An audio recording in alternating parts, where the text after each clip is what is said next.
let's just dive right into it. I don't really think I have the music. I have some music going. Yeah.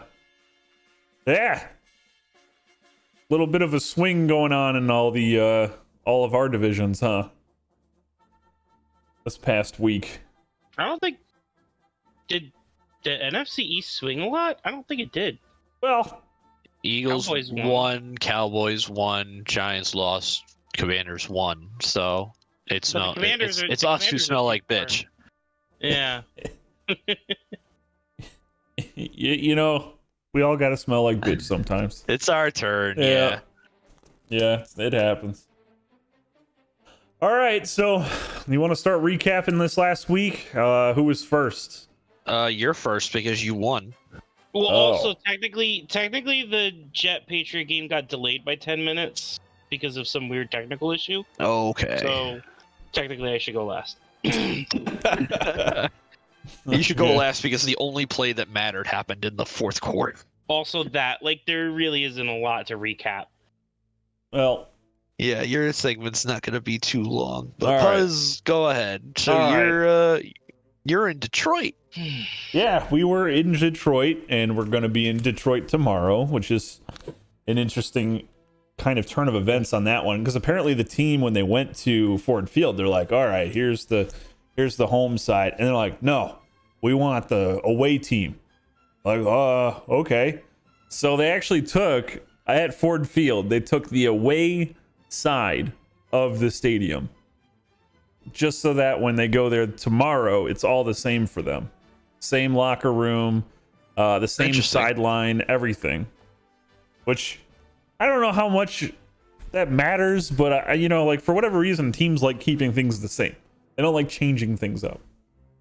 Especially after a win, I guess. Maybe there's a little bit of some stuff. But, recap on the game. I didn't get to watch a lot of it because I was out shoveling. Yeah. I watched up until halftime, and I was pretty much okay with going down to shovel and like basically at the mindset of I'm either going to come up, and this is going to sound stupid, but I'm either going to come up and the Bills are going to be winning, or Cleveland's going to be winning. And what other alternative is there? I guess like a tie, but You're either going to go up, check the score, and the Bills are winning, or you're going to check the score and then go, I'm going to go shovel some more snow. yeah, like I was kind of prepared for either end of it, but when I came back up, I think it was like 22-10, and I was like, wow, all right, look at them. They double dipped. So run defense was better. I mean, I think they held Chubb to like 20 yards or less or some shit. Amari Cooper had a day, though. He fucking picked us apart in the secondary.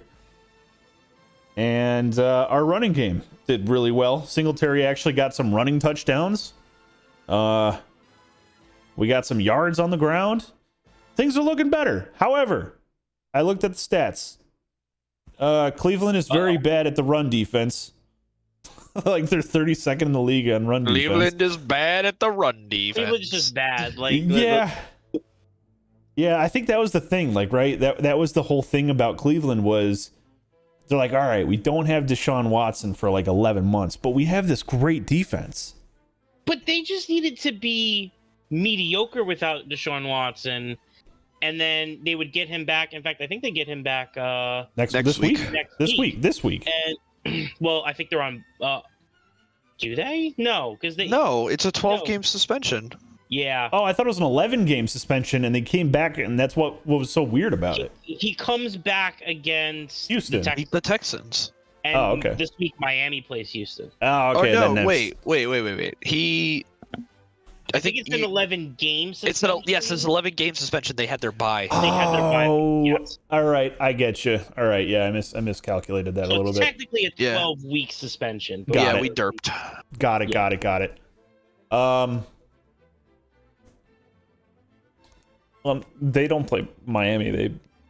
I joined Uber One because Oh my I hate God. delivery fees. Sorry, an advertisement like popped on me. I don't know. The recap, I guess, is good. The Bills kind of turned some stuff around, but they were really sluggish in the first half. However, they didn't even have like a full practice, I guess, because of the snow. Like Wednesday, they had a practice before the snowfall came down, but I guess like 8 guys got sick, like a cold went around or like a something like that. Yeah. And then the rest of it was all calls. So like they actually didn't have a full blown practice at all. So Yeah, I mean, there was question as to if they could even catch the plane to get to Detroit.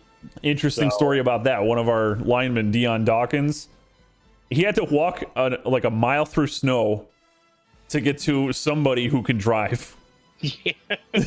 like he had to walk a mile through the snow just to get to a place a car could get him. Because I think he lives in the city, and the city was like really bad because the city has nowhere to put the snow. Yeah, the snow just piles up. Yeah. So hopefully they're on a, you know, hopefully the Bills are out of their rut. But we'll see. I mean, we play against Detroit, and as Brendan knows, you don't know what Detroit team you're going to come up against. You don't know if you're going to come up against the one that scores 40 points on you or drops a goose egg. Is that my segue? Yep. Well, we know which Detroit team showed up last week, and it's the one that could definitely beat the fucking Giants, let me tell you. It's hard to call it a trap game when you knew this was a very strong possibility of happening. Like, so much so that I wasn't willing to pick the Giants for picks, and you know, Detroit's proven more often than not. Like, Detroit is still a top 10 offense in this league metrically. So you look at all their problems, they're like, oh, why are they like 3-6 or whatever? Well, this is the fact that they still have no defense outside of like the weekend. When they're on, they're on. When the offense is on, they fucking cook. All right. Yeah. Jared Goff he's not gonna blow you away, but he's shown in this league, like, you give him some weapons, and like, you know, the weapons in Detroit aren't top notch, but Amon-Ra St. Brown, Jamal Williams, and until Hawkinson left, they were cooking, and he's still managing to do it without him. And they find different ways to beat you. Giants have been suspect on the run defense all year. Jamal Williams gets 3 rushing touchdowns. It's good game planning by the Lions. I give them credit. You know, I think as the wins come, I think that the team is probably going to start believing themselves in a little bit more and believing more in Dan Campbell. I think they have something there. So I don't see him getting fired, is what I'm saying. Like, if they finish under 500 out of the playoffs, I don't see him getting fired because I see progress. Doing something with nothing, like the Giants are, but to a lesser extent, I think. That's kind of how I would sum up the Lions as a whole. For the game, they also did a very good job at queuing in on our strategy, which is give the ball to Saquon. I'm pretty sure Saquon finished with like 15 or 16 carries for 22 yards. Like, it was a non-factor. So they said, okay, you know, Daniel Jones, show me something. You haven't really beaten anybody yet this year. We're going to make you beat us. And he threw 2 interceptions, which were his first interceptions since week 3. So I have to give him some credit for being consistent. You know, like, you're just going to throw interceptions. It's going to happen. So to be a turnover, known as a turnover machine, and then go 8 weeks without a turnover, it's still pretty good. But in the end, I think we lost 31-18. So those 2 interceptions could have been 2 touchdown drives. It could have been the difference in the game, but like I said, could have kept them off the field from scoring those points too. Yeah. Right. It could have swung. Yeah, especially because the one interception that I didn't see live, I saw it in replays that Hutchinson made. It was, first off, it was a great play by him.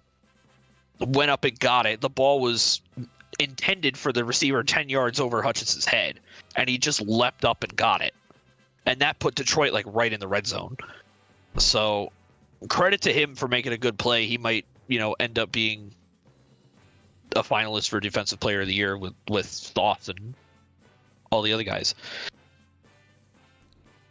The main takeaway from this game, though, if you're a Giants fan, is the worm is going to turn because everybody is hurt.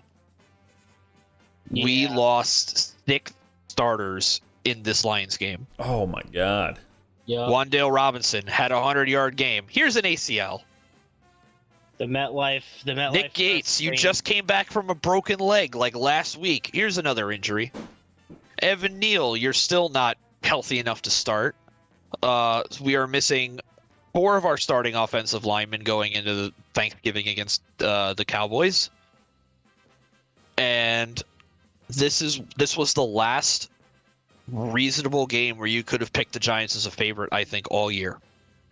So it wouldn't surprise me at all if we are an underdog every single week, because we've got 2 in Washington, 1 in Dallas, 2 in Philly, 1 in Minnesota. That's rough. It is the hardest schedule remaining in the league. We have 7 wins. We were hoping, 8 wins with 7 weeks to go. If you could go 2-5 in that 8-week stretch, in that 7-week stretch, you could be a 10-win team and you're in the playoffs.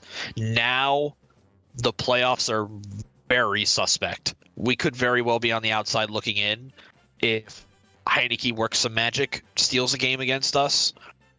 Outside of the Commanders, because historically Daniel Jones has owned the Commanders. It's kind of crazy. Oh yeah, But- you're right. Yeah, because Remember our one meme throughout the years of being bad was no, Daniel Jones, you're not playing the Cowboys, you're playing the Redskins. I'm playing the Redskins.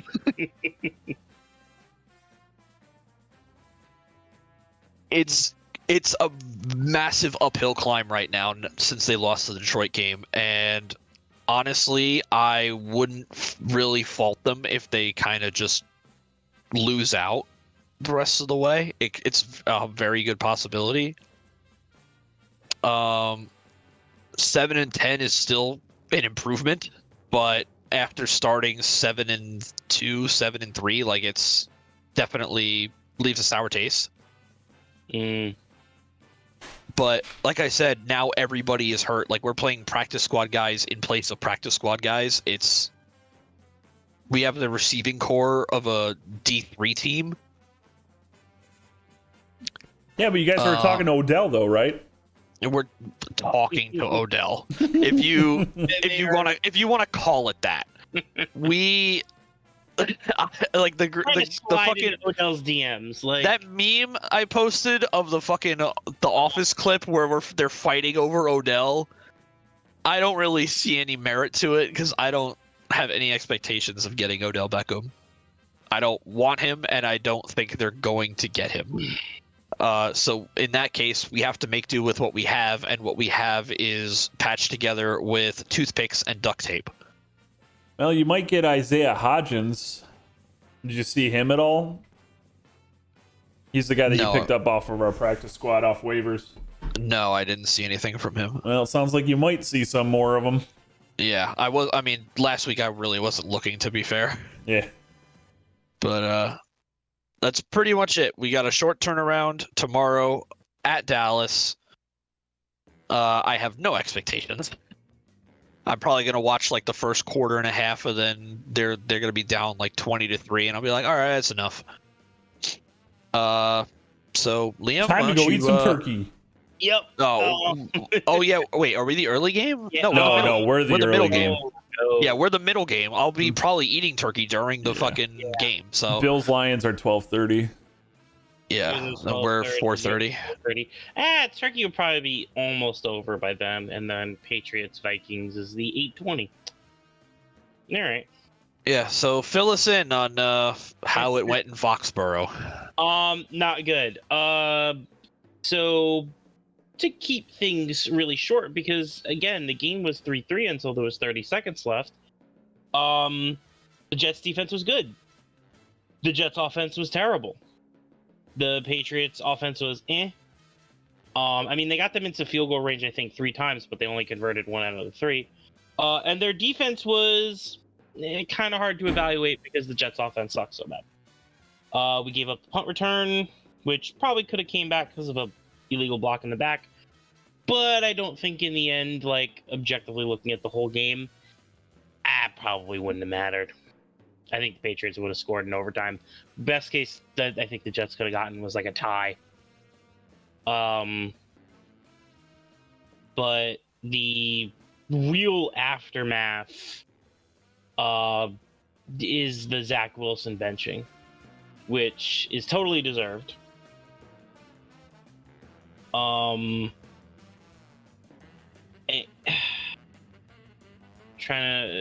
still trying to formulate it into words. Like, his play has not been good at all. Like, he is being compared to Josh Rosen, Johnny Manziel, Jamarcus Russell. That's like, as I put it, that's the holy trinity of bad quarterback. Of like quarterbacks you never want to be in a conversation with. Yes. Like, for any reason. Like, Ryan Leaf is Ryan Leaf. He's his own special kind of fucked up. But that was mostly self-inflicted, I think. Like, Wilson's just bad. Like, and I think he might have gotten the nod for this week if he didn't make the comment.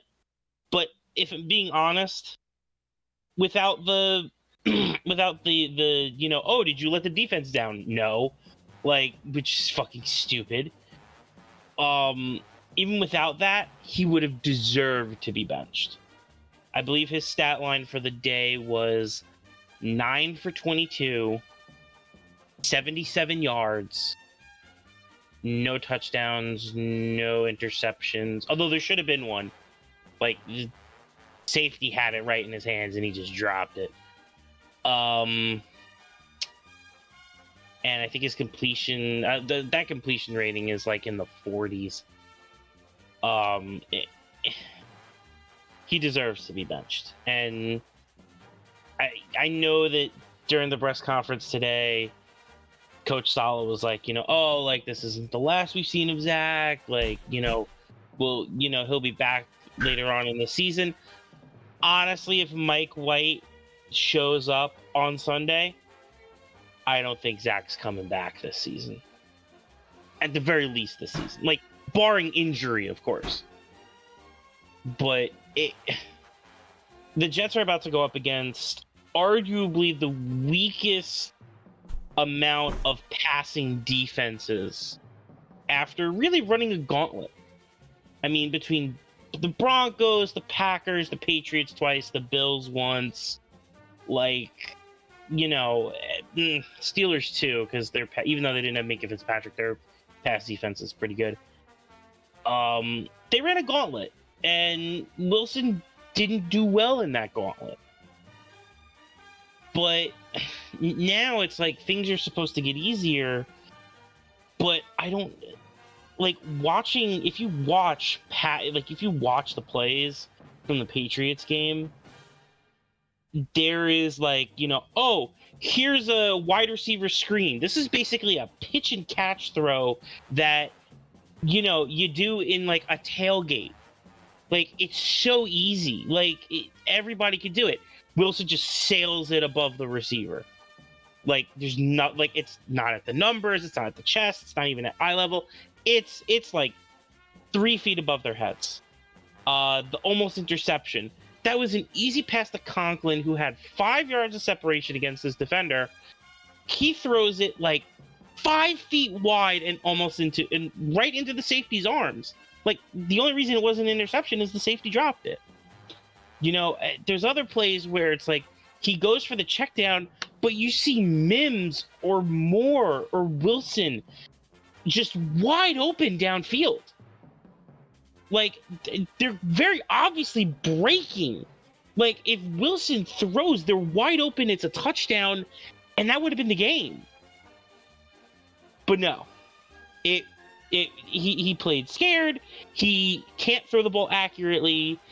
The receivers were really, you could kind of tell that they were turning on him. Like, the body language was not good. Receivers are turning on him. like the defenders, we had a few of our defenders where after he made his comment, they started liking things on Twitter and going, "Oh, my bad, guys. I didn't mean to hit like on that," which anybody who uses Twitter knows that that's a load of bullshit. Yeah. I you guys could fire away like anything about Mike White, Zach Wilson. Like, I could go on probably forever about this. I mean, Well, so much for this will be short. Well, I got a question though. well, the game summary is short. Because let's be real, nothing happened. Nothing of interest happened in the game until there were 30 seconds left, and the main thing of interest made me want to die. I do have one question for you though. A serious one or a joke one? No, it's a serious question. Okay, all right. Like, so if the Zach Wilson honeymoon is over and like you guys are basically, And it definitely yeah, is. right. So if this is over, the Jets are already 6-4. Yes. You're not maybe going to have like the highest draft pick for this year. What do you think they would do next year? And what do you think the team should do next year? Would it be get a free agent quarterback or just dirtle for a year and tank? No. It's definitely not tank. There's no, like, honestly, I legitimately feel like this roster is too good to tank. Like, I think you have the wide receivers in place. I think you have two good, arguably, like, if they come back healthy, they'll have a trio of really good running backs between Breece Hall, James Robinson, who I think is still, I believe we have a contract with him for next year as well, and Michael Carter. That's a trio of good running backs. We'll have at least 3 to 4 good wide receivers. Not to mention a top 8 defense in the league. Yeah, so my question is then, if you're going to go with free agents, like what kind of free agent are you going to get? A long-term free agent, like one that you might try to hand the keys to, or a stopgap guy? I think the only options might be stopgap guys. I think the only options are stopgap. The only long-term option is Lamar Jackson, and let's be real, he's going to get franchised. And not only that, I don't think even if like he wasn't franchised, I don't think the Jets could afford him. All right, so let me hypothesize this to you. The Giants cut Daniel Jones. It is a possibility. I mean, we're not cutting him free because agents. his we didn't pick up his 5th-year option, so he's just going to be a free agent. He's going to hit the free agent mark. I asked him this earlier. I was like, what if? I was like, what if he doesn't finish the season so hot? And they're like, we're good. It's a possibility, but I would say Daniel Jones is on the lower end of the spectrum of what we're looking for. I also don't think he's going to be available. I think that the Giants are going to keep him at the very least for a year, if not 2. I think the names that have been floating around the Jets subreddit, Jimmy G's at the top of the list. So right now, this is your list. You got Tom Brady, technically. No. You Brady's gonna retire. Let's be real. You got Baker Mayfield and Sam Darnold. Absolutely not. Jimmy G, which you're saying, yeah. Mm-hmm. I think that would be a good fit if you guys can get him. He would be at the top of the list for sure. Teddy Bridgewater, Daniel Jones, Case Keenum. Bringing back Teddy Bridgewater wouldn't be the worst thing in the world, because he was on the Jets for 3 weeks. And then we traded him. Like we picked him up like after his knee blew up. Like we were the first team that signed him. And that was actually Darnold's rookie year, because we had Darnold, Bridgewater, and McCown. But obviously that was 3 quarterbacks who could start. We can't have that. We couldn't have that, I should say. And Bridgewater, we were like, hey, Teddy, you're really good. Like, we're gonna send you over to, I think, New Orleans, or there's actually some interesting names on this list, and I guess I can go to Brendan too, because there's also, I mean, I don't really know. You got Joe Flacco, so like, there's gonna be a point in this list where like, but what I'm saying is that there's gonna be a point on this list where like it's just a Joe Flacco. You know, like Andy Dalton at this point, probably just another Joe Flacco. Andy Dalton, QB1. The Red Rifle. Let's see. Nick Mullins. No. Monday Night Hero Nick Mullins. No. Gardner Minshew. Yes. He's definitely on. Minshew definitely makes the short list. I mean, Cooper Rush. Cooper Rush also makes the short list, in my opinion. Not a bad option for a guy that, like, you know, did okay. Watch him pop off in the XFL this offseason. AJ McCarron. Here's actually an interesting one, because I don't know what they're going to do. I believe he got drafted by a team. Taylor Heineke is actually going to be a UFA. I actually don't think Heineke's going to be available. I think the Commanders are going to keep him. I think the Commanders have effectively played themselves out of getting a quarterback in the draft, and I mean, if he's available, he's definitely on the list. But the thing is, what's his name? Oh fuck, who's the other quarterback that they sat? Wentz. He's technically not unrestricted free agent. He's not. They have him under a contract, I think. Well, that sucks for them. Like, that sucks. It does, but like it adds a layer of probability, like of an issue to them. Because if they got to sign Heineke, he's going to want like Wentz money or more. So they can't really have two guys that are making that much money on the thing. So they would actually have to cut him and then eat a lot of dead cap. So that's a weird situation, actually. I am curious how that's going to go, but Interesting. yeah. I think Mariota's probably available. No. Really? They signed him to a multi-year contract? If not for multi, maybe like 2-year, like at the end of his contract, maybe. That's multiple. True. Fair enough. I honestly thought it was a 1-year deal. Nope. Also, I'm surprised none of you have mentioned this name yet.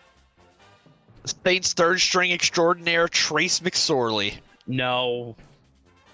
Geno Smith. Actually, no. I'm sorry, Cardinals. Yeah. Like that was one, but I was like, nah. I think like Jets fans kind of like are too jaded. No, not at all. I think. Really? Because when he left, you were like, good riddance. I mean, to be fair, I feel like that's how you have to treat every player that leaves. Yeah, you do. I mean, when Mark Sanchez left, it was good riddance, and then 3 years later, it was like, Mark, we love you, please come back. Yeah, but you also were getting sick of seeing butt fumble. That too. Like we kind of getting rid of Sanchez was something that we had to do from a PR. Which, by the way, just had its 10-year anniversary. Yes, thank you. Shut up. God, that was one of the worst nights of my life. I mean, Jacoby Brissett is also on this list. He's like the ultimate stopgap quarterback. He is. I mean, that's a possibility too. We're definitely not drafting a quarterback. I think that it's not a matter necessarily of we're playing ourselves out of drafting one, because you could always trade up. I don't think that we're going to trade up for one either. And I don't think that this is necessarily out of some, we have to give Zach one more year. The fact that they're benching him now means that, they don't have a problem with, with benching him and, making him sit because he's bad. They don't have a problem teaching him a lesson that he needs to fucking learn. Yes. And in the end, that might also, there is a non-zero possibility that lesson ends up derailing his career with the Jets. Because, if Mike White balls out, but Saleh doesn't want it to. I think he said his career's not open. I think if White plays a good enough, even if White plays a good enough game, I think Zach is going to end the year as the starter. But Saleh also said on Sunday that Zach was quarterback 1. He was QB1. So he has no problem going back on his word. Like, he'll defend his guys in the moment, but he also knows what's best for the team. And if Mike White throws 3 touchdowns for 300 yards and 0 to 1 interceptions against the Bears, and we win like 35-13. Are you really going to say that, like, okay, we're going up against the Vikings. Zach, your punishment's done. Go out there and have fun. No, your punishment is that you have to play the Vikings. Like, no. Like, they're going to ride Mike White until the wheels fall off. This is a very similar situation to the Geno Smith, Ryan Fitzpatrick situation. This is, because when Geno got punched in the face, everyone went, okay, Geno's out for like, I think he had to get his mouth wired shut or something. They're like, he's out for 6 weeks. So we were like, okay, Fitzpatrick comes in, it's a 6-week wait time, then Geno comes back, and we see how Geno does in year 3. 6 games in, Ryan Fitzpatrick has total control of the team, the offense is clicking, and we just go, all right, Fitzpatrick, you get the reins till the wheels fall off. And unfortunately, they fell off in week 17. But that the rest is history. Geno ended up only playing, I think, for another half for the Jets. That was a game that I went to. Tore his ACL. Fitzpatrick played so bad. He put in Geno. Geno played a half. Actually played pretty decently. Gets to the goal line, tears his ACL. Fitzpatrick comes in, and that was 2016. That was a bad year. Totally not traumatized by it at all. I feel like if White has a good game, 2 games, even 3 games, and they're winning, they're gonna keep him out there, because now you're also playing for a playoff spot, and you play to win the game. Like, it comes full circle. Play to win the game. You're playing. You got to get to the playoffs, and I think both the coach and the GM know if they get the Jets to the playoffs, that's going to buy them so much more leeway with the fan base. That, I mean, you get the Jets to the playoffs, the fans are going to be like, okay, they're going to go to bat for you for the next at least 2 to 3 years. Because they're going to say, okay, whatever you were doing, it's working. So they're not thinking about long-term right now. They're thinking about the week to week. They'll think about long-term when the season's over. But any more questions? No. That was a fun little segment. Was that a for yes sure. or a no? No, that was a no. No, that's not. No, my question is that, are you done yet? No, Well, that was a nice follow up. It was a good summation. Yeah. All right, Well you ready done. for picks? Picks. Sure. All right. Well, let me get the music. Prime time. I gotta say, All right, we're good. the picks are a little underwhelming because, once again, this is becoming a theme. We all had 5-point weeks. Uh-oh. So there is no movement whatsoever. Huz is still in the lead with 45 points. Liam and I tied for second with 43. Huz, since you retained the lead, start us off. All right. I don't like going first. I don't like it one bit. Well, then don't be in the lead. I'm trying. Hey. I'm trying the best I can. All right. Well, Indy has proved to be a good 1-point pick for me. And Monday Night Football, they're hosting Pittsburgh. And Pittsburgh, let me tell you, has been on a bit of a slump. So I think for my 1 point to keep it, with my spicy picks. Keep it fresh. Keep it spicy. It's not too spicy. I mean, I guess Indy is the technically better team, sort of. But I'm taking Indy for that one for 1 point. For my 2 point, I'm going to go a little safer on this one. I'm taking Seattle over Vegas.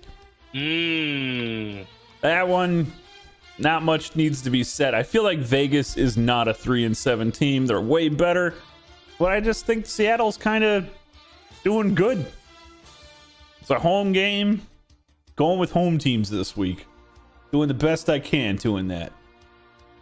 And 3 points. I think I might take a road team on that one. Oh dear, let me guess who. No. Taking Baltimore over Jacksonville. Oh yeah, that one works. Do I That's still a good have one. a Baltimore pick? You actually might not. Yes, you Oh. do. Oh, it's the Packers that he filled. It is your final Ravens pick. All right. All right. So I think That locks the Ravens. Last week, I think, because me and Brennan are tied. Last week, Yeah, you went last. I think so. So I guess I will alternate, and I'll go next. That's what I was thinking. I just couldn't Yeah. remember who went. I'm pretty first sure I and went who went last second. because Puzz ended up stealing my thunder on the Jets pick. My bad. No, I stole your thunder on the Jets pick. No, I think. And No, he did. no, he, it was no, me. he did. It was definitely him. It was definitely. Yeah, because he was like, I can see the Jets winning this game. Yeah. Right. All right, Liam, go for it. All right, hold on, because I am just looking at teams that I have picked. Okay. Okay. So, I think for my 1 point play, I'm still rolling with the theme of teams that I haven't really picked a whole lot. I've picked this team once, didn't go well for me, but I am going to go with the Buccaneers over the Browns. I think the Buccaneers are still the top dog in that terrible division. But I think that the Browns are also just the Browns is the Browns. And I think that without Deshaun Watson, I think that, it's pretty, they just have a run game. That's it. It's a little bit of a risky pick because, obviously Chubb can go off and, you never know when, Tom Brady's age is going to catch up with him again. But I think for my 1 point play, a little on the riskier side, but I'm going to go for it. Buccaneers over the Browns. Can I interject and just say that I love this game? Sure. Because Expand. The if game can't love Brady you back, loses, Buzz. he's under 500. And I just love Really? whenever Brady goes under 500. True.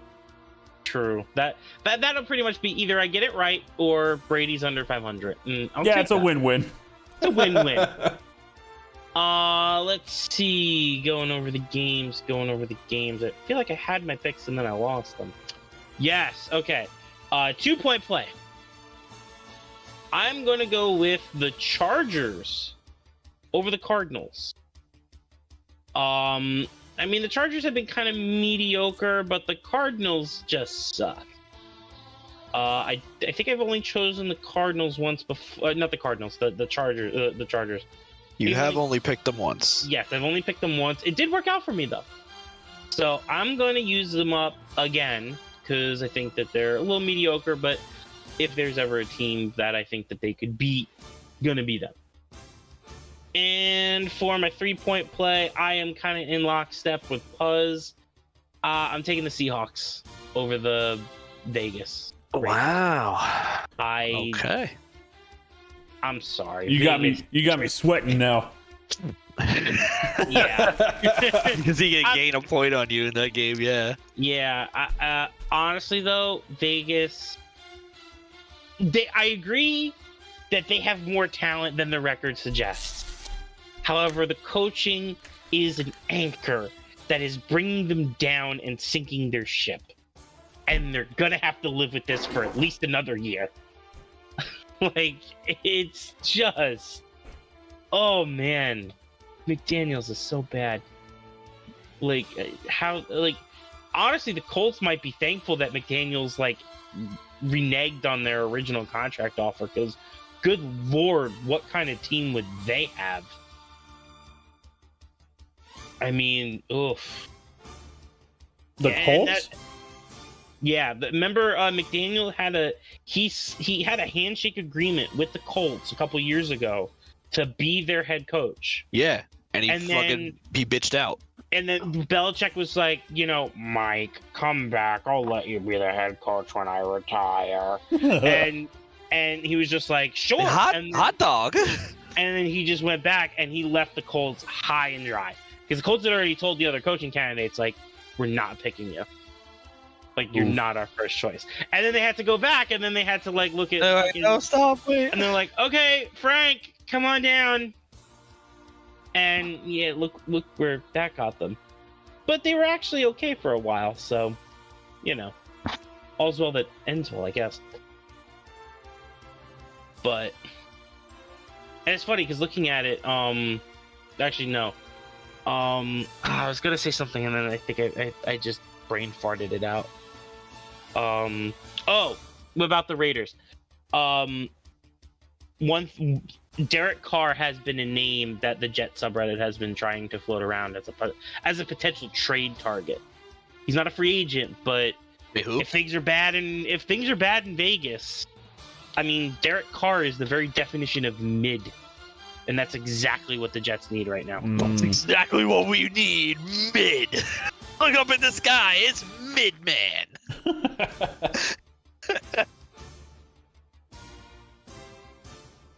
But, yeah. All right, all done? Yep. It is baffling to me. There are 3 games on this roster that none of y'all picked. And I would take all 3 of these as 3-pointers. Can I guess them? I know exactly. Yeah. You know exactly who I'm taking. Well, you have to take the dunks when you get the dunks. Uh-huh. And there's 3 dunks on the schedule, as far as I'm sorry. concerned. Who's in last place? Tied for last place. I could very easily have just answered Liam. Sure. Yeah. Take your dunks. Take your dunks. My dunks. It's only a matter of how I want to rank them. Well, the 1-point dunk is going to be Buffalo. Really? You think that's at the dunk? It's a bold strategy, Cotton. I don't think it is. I think it's a dunk. They've been in Detroit all week. They don't have to travel.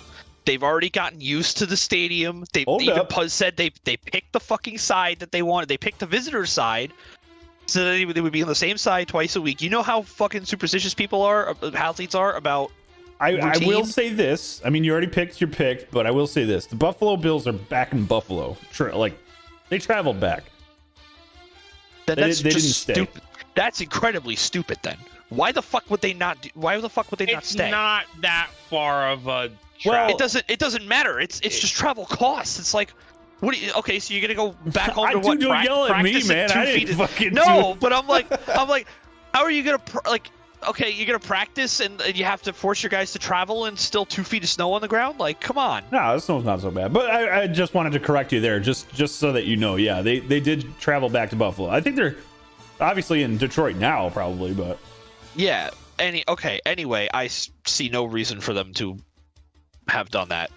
Like, I'm not saying they could have just borrowed Detroit's practice facilities, but like, I sort of agreed, but at the same time, I don't think they were able to really pack for like a week because they were like, just trudging through snow with backpacks, like overnight bags and stuff. But yeah, trying not to throw out their back shoveling snow. To follow up and finish the pick. All right, Detroit had a good game. Now they're due for a bad game. It's kind of just the way they go. And usually they have the good games at home, but they just had the good game on the road. So who knows? Maybe things will swap around. And I think if Buffalo was playing Detroit last week instead of the Giants, Buffalo would win. And I think they'll win this week as well. Because Buffalo's back's kind of against the wall now, and they need to show up. They need a get-right game. Detroit could be the get-right game because there's no defense. I can see Buffalo fucking hanging 40 on them. Here's to hoping. I mean, Allen is also 3-0 in Thanksgiving games in his career. Yeah, that too. So there's that. For the 2-point pick, he might not be 3-0, but you know who is 9-0 against a certain opponent? No.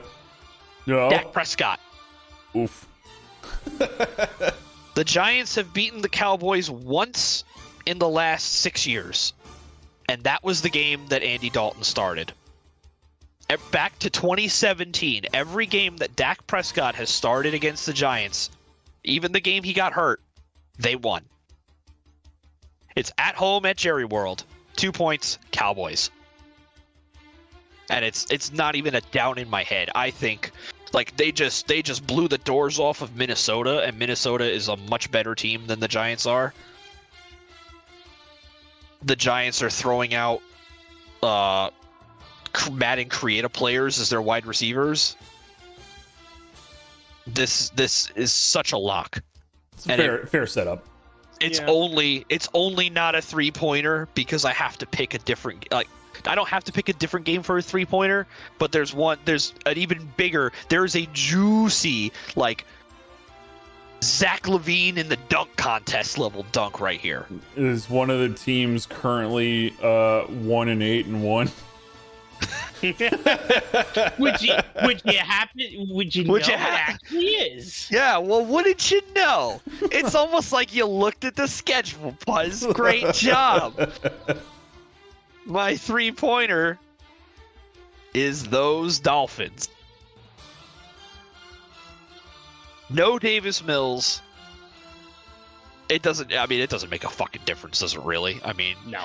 At this point, you're just picking against the Texans Who's the every week. backup for Houston? Is it Allen? Yes, I think it is Brandon Allen. It's one of the Allens. Yeah, it's either Brandon or Kyle. I think it's Kyle. Brandon. I think it's Kyle. Oh, we're gonna find out. Yeah, Kyle Allen. Fuck. Doesn't matter. Why I open up the Texans ESPN page, and the first article that shows is why the Dolphins are a safe bet to cover versus the Texans. The spread is 13.5. That's it? Damn. Yeah, they'll cover that easy. Well, we ain't playing to cover. We just playing to win. And the Dolphins got first place on the line. I mean, it's not a stretch of the imagination to say I think they will win. Yeah. But I need to take points. It could be trap game. I need to take points when I can get them. I don't. How the fuck? I cannot see this being a trap game. No. The Texans are just bad. They're not sneaky good. They're just bad. Yeah, but that's what makes it a trap game. No, They're trap games are when, okay, we should beat these guys. It's like a 75% confidence index that we will beat these guys. With the Texans, it's like a 95% chance. It was a trap. It could have been a trap game for the Giants because the Giants aren't that great as a 7-3 team, or as they were a 6-3 team. But I mean, Miami is. You look at their offense. What's stopping them? Themselves would be stopping them. Like if Tua gets hurt again, that's the only way I see them losing this game. And even with Houston's offense is just rock bottom. And without their starting quarterback, you're relying on a guy who hasn't taken real reps all year in the NFL. A career backup. Nah, it's slam dunk. It's a slam dunk as the fucking stuffing that we make tomorrow. It's going to be finger licking good. So the Bills 1, Cowboys 2, Dolphins 3. And that concludes the pick segment. Good stuff. And the music ended right on time. Hey. So, yeah, buddy. Let me get back to some other good old-fashioned football talking music. Yeah, what next? Because we really didn't plan out this week. Not really. No. Not really, as in we didn't even know we were doing it until 5 minutes before start time. I forgot about it. Liam, did you have your segment planned out? Because weren't you going to do one? No, I did it last week. Oh yeah, you were gonna do I was it. supposed to do it. God damn. I fucked Oh. up. All right. Well, I'll tell you what. I'll try to plan for a special one next week. All right. I'll All find right. something. I'm sorry. I usually try So to. maybe we'll do for this week. Maybe we'll do round robin, one each. I was thinking that. Okay. I'm sure I can find it. What is it called again? Kick it or Kicking or sticking. sticking. Kicking or sticking? All right. Let me. I need a minute. narrative. I need a narrative. I have an easy one. All right, Liam, lead us off. All right. Well, this one I guess kind of just kind of falls into what I was talking about earlier. Kick it or sticking. Zach Wilson has played his last down for this season. Oh, that's an easy one. I'm still kicking it. Kicking it. I'm kicking it. Yeah, I'm kicking that one too. I think that they'll have to bring him back at least once or twice. Like, I think it's a matter of where he was drafted. yeah, If he was a 4th or 5th round pick, yeah, bench him. If you bench him for the rest of the year, I could totally see that. But if they invested the number 2 overall pick on this guy and he has 2 bad games again, like, not to say he was outstanding in all the other games, but he has 2 bad games against Bill Belichick, who is known to ruin young quarterbacks. If he has 2 bad games against that, and Joe Douglas and Robert Saleh decide, okay, that's it, you're done, then that's just an absolute failure on the front office. And I don't think bad games though. No, well, that's what I'm saying. Like, but those were the 2 bad games that like they exposed him the most, you know. Yeah, but I mean, he was sort of exposed against the Packers for the most part. I thought he was also exposed against the Broncos. His only 2 good games have really been against the Dolphins and really to a lesser degree the Bills. And even the Bills one was like, he still only threw like 150 yards and 1 touchdown. I mean, the offense doesn't run with him, like, really at all. And the only time it ever really did, I think, was the Dolphins game. This question, I think, is a little bit more layered because it's a question also of, is Mike White going to play good enough? And I think it's possible because Mike White's first start, he played better in 1 start than Zach Wilson has in 20. Zach Wilson never came close to a game as Mike White's game against the Bengals. And I know. Okay, but to be fair, Mike White hasn't come close to Mike White's game against the Bengals since. True, but he was injured. So I think that there's definitely an injury question to throw in there. I don't think draft position matters. I think that if draft position mattered, Josh Rosen would have gotten a 2nd year. He may have even gotten a 3rd year. I think teams just know when the guy doesn't have it. And I think that if 2nd overall pick mattered, I don't think the Jets would have benched him at all. I think they would have said, you're coming up against your easy games. We'll keep you on a short leash, but, other than that, have fun, kid. But they didn't do that. They clearly recognized, like, okay, we're not doing right by you by just saying, hey, your quarterback won no matter what. Because now clearly your ego has gone way out of control if you think that, that you don't owe the defense shit for that Patriots game, because you do. I'm not saying that he's played his last down as a Jet, but I think for this season, very real possibility. Okay. I just came up with one, so I'll go next. Yeah. You want to finish your point? No, go.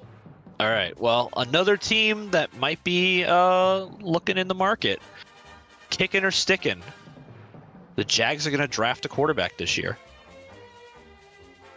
Ooh, I'm kicking that. Ooh, I will kick that. I don't think. Well, wait. By draft a quarterback, you mean in the 1st round or just any round? They will draft a quarterback. They will draft a quarterback of the future, let's say. What I'm saying is Trevor Lawrence ain't it. And they're going to hit the reset button. I don't think they're going to hit the reset button yet, but they're definitely getting close. I could see them, however, drafting a quarterback like in the second or third round. And, you know, maybe that lights a fire under him. Like, I don't think Lawrence has been bad. Like, he just hasn't. But he definitely hasn't lived up to the hype. He's no Peyton Manning. He's no Joe Burrow. I mean, yeah, Joe Burrow is the standard now for this modern age. But people were like, you know, oh, Lawrence is going to be better than Burrow. But Burrow looks like he's going to be that once in a generation first overall quarterback that's actually good. Yeah, because I think Burrow. This could be a kick in his stick in and of itself. At some point in his career, Joe Burrow's going to win an MVP. I could see it. I don't know if it will be with his coaching staff, but I could see it. Maybe it won't be with the Bengals. I don't know. I don't know. Like the Bengals should try to keep him, but I don't know if they will be able to. But maybe it's a year early to ask this question about Lawrence because they have to wait to pick up his option until after next year. So that's going to be, you know, the absolute tell. Next year's year 3. If you don't see positive growth after year 3, you have to move on. I think that goes for Zach Wilson as well. I think Wilson, Lawrence, maybe Lance doesn't get that because he was benched most of his first year and now he tore his ACL. So he's not in any of those, you know, year 3 conversations. Because honestly, that might as well be his fucking rookie year. Jones has played, I think, mediocre enough that the Patriots will probably try to keep him for a little bit. And who's the 5th quarterback that I'm missing? Fields. I think Fields is on the up. Fields is on the up, but he's gotta improve his throwing. Because right now he just seems like he's a scrambler. He reminds me of Josh Allen's early days, where Allen he was afraid to make mistakes through the air, so he just ran it, and he kind of let the throwing element of the game come to him later. I think that's what Fields is going for. But if he can't throw and he just runs, he's just diet Lamar Jackson. And I don't know if that's going to be good enough. Because right now, we're not even sure if Lamar Jackson is good enough for the fucking Ravens. Like, they haven't signed him to a long-term extension, even though they probably should have. Yeah, that's still like one thing that I'm really curious about is how that's like. I wish I could fast forward in time and just know how that ends. Yeah, because it might be. Well, it might confusing. Be that it might not be that he's not good enough for the Ravens. It might be that he's too good for the Ravens because they don't want to pay him what he's worth. Well, the thing is that I mean, he's got to show. The last piece that Lamar's missing is the playoff success. Like if he makes that. But yeah, that. Well, was it you guys? I can't remember where I heard this, but I guess this is a thing. Like the NFLPA is currently investigating the league because they think the league is colluding, not giving any quarterback guaranteed money after Deshaun Watson. Did you hear about that, Brendan? Yes, I heard about this. Yeah, it sounds like you have. I think this is more of the cautionary tale of why you don't do that. That was a terrible idea. Like, why the fuck? There are way more deserving quarterbacks of fully guaranteed money than Deshaun Watson. Yeah, like Russell Wilson. Oh, wait, no. He has made probably more in this year without playing a single down than like maybe the lower third of the quarterbacks in this league. Yeah. In this year, which is nuts. Maybe not that many, maybe like an eighth, but either way. I don't think this is collusion so much as it is the other NFL owners texting the Browns and going, "What the fuck are you doing?" Yeah, you fucked this all up for us. Fucking Haslam. What are you doing, man? Like, what were you thinking? Think, Mark, think. All right, you ready for mine? Yeah. All right. Wrap it up. Actually. Kicking or sticking? Dan Quinn coaches Arizona next year. Ooh. Mm. Oh. Damn. I mean, that's pretty. It's a pretty tough one because obviously Kingsbury still has a job For now. for now. I am going to kick. Because I think that he's done a good enough job as the coordinator in Dallas to where Jerry wants to keep him. But I don't think Dan Quinn wants to stay a coordinator is the thing. I don't either, but I think like the situation has to be right. I don't. Yeah.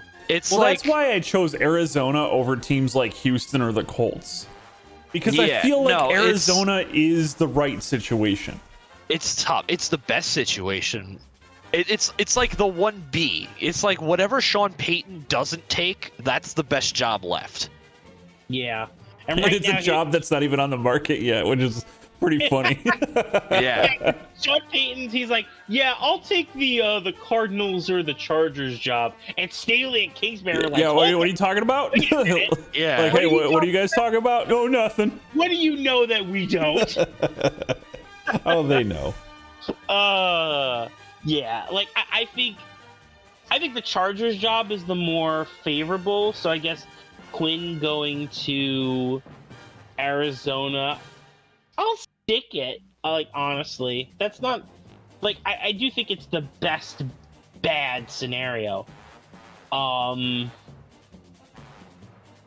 I because I mean the Colts, that's not good. The Colts really, they need to go into a full rebuild. I think they're going to be selling off stuff soon. Speaking of rebuild, and not to go off the kicking or sticking topic, but how long do you think it's going to take for Houston to get 500 again? Because like it's been a rebuild year for a while now. It feels like, because it depends. It really, because it's like, okay, are they rebuilding like the Jags, where it's just a perpetual rebuild, or do they actually have like, which way are they going in terms of talent on the roster? Because speaking as a Jets fan and someone who's gone through many a rebuild, they are not. There's not much in the way of NFL talent on that team, like in terms of like, I guess, good talent, High-end talent. Yeah, like they're Cooks in is need of a probably- culture change, and they're in need of like a coach that can get players there that like buy into the team, and like they need a McDermott turnaround. You know what I mean? Because like Bills got McDermott, and McDermott and Bean definitely did a lot of work in their first couple years, just making Buffalo into a place to be proud to play, and they did a good job at that. Houston is the armpit of the league. They are like the fucking gooch of the league, man. Nobody wants to go to Houston. But It's they got hot, rid of ECB. it's sweaty, it's gross, it's oily. Probably. I don't know. I feel like Bro, we're what also kind of- having Jacksonville. God Yeah, damn. you're Yeah, but that's You I got a little left out graphic humid. I left out humid because that's Jacksonville. But I mean, Yeah. I don't know. Houston doesn't have a quarterback. They got a good, decent running back. That's all that I know about that Yeah, team. Damian Pierce is legit. Yeah, their defense is like non-existent. I don't know anybody on that defense. I know of people that were on that defense. What's his face? The cornerback they just drafted, Stingley Jr. I think. Oh, that's right. Stingley. Stingley's there. Yeah, Stingley's there. Is he doing any good? I mean, They're he's not 1-8. I mean, it seems like the two best corners from the draft class are Sauce Gardner and who's the guy on the Seahawks? Seahawks rookie corner. Yeah, there were a lot of them. It's hard to keep track. Tariq Woolen. Like Tariq Woolen and Sauce Gardner appear to be like the 1A, 1B corners of this draft class. I think Sauce is kind of the one. I think Sauce is 1A, Woolen's probably 1B, and Stingley is. He's there. He's there. But yeah, it's going to take, I think, bare minimum 2 to 3 years for the Texans to break 500. And that's assuming in that time frame they get the quarterback, and they'll probably clear a lot of dead cap and a lot of cap space. And they'll start getting picks back. Yeah, they'll start getting picks back. Well, they have quite a few. Yeah, they got a bunch now. Yeah, true. They have a bunch from the Browns, which, I mean, I think right now it's like, you just, as long as you have the GM who can actually make use of those picks, they could turn it into something. Yeah, they can. It depends on how deep the class is. That's how the Jets went from 2 wins in 2020 to... Well, you guys had a good amount of picks in a really good draft class. Yeah, the 2020 class was nice. Yeah. No, the 2020 class was the one that sucked. That was the one with Mackay back 2021. The 2021 class is where things got between both Michael Carters, who are very good starters, Elijah Vera Tucker. I mean, we won't talk about Zach Wilson. Elijah Moore, who I think, although he has a trade request right now, I think that if the change to quarterback might change that. In light of current comments made by Zach Wilson, how much of that may have been because of that? I think a greater than zero amount. Yeah, because I mean, maybe he would just kind of didn't like, maybe Zach Wilson's the kind of guy that, like, you threw that pass wrong, and then Zach Wilson's like, no, you didn't catch it right. Yes, that really. But the thing is that, like, we saw in the post game presser, right? Like, first you have Mims before the season even starts. Mims has a trade request. It's like, okay, you know what? He's down on the depth chart. Like, he would have been like 4 or 5. Like, that one I can understand. Then Moore is like, I'm not getting targeted enough. I want to be traded. And then everyone goes, ooh, okay. And then after the Patriot game, Garrett Wilson, our rookie, basically says, man, like, this shit ain't right. Like, but he doesn't like call out Zach, because no one's gonna call him out like directly. But you read between the lines and you're like, okay, the wide receiver room is quickly turning on Wilson. And I think the only friend he has there is Braxton Berrios, who isn't even really a wide receiver so much as he is the punt returner / jet sweep guy. Yeah.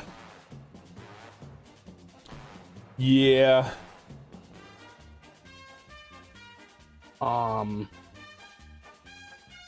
Yeah, I think that for Houston, for Carolina, probably looking at least 2 to 3 years of being mediocre bad to possibly league worse, and then things will turn around.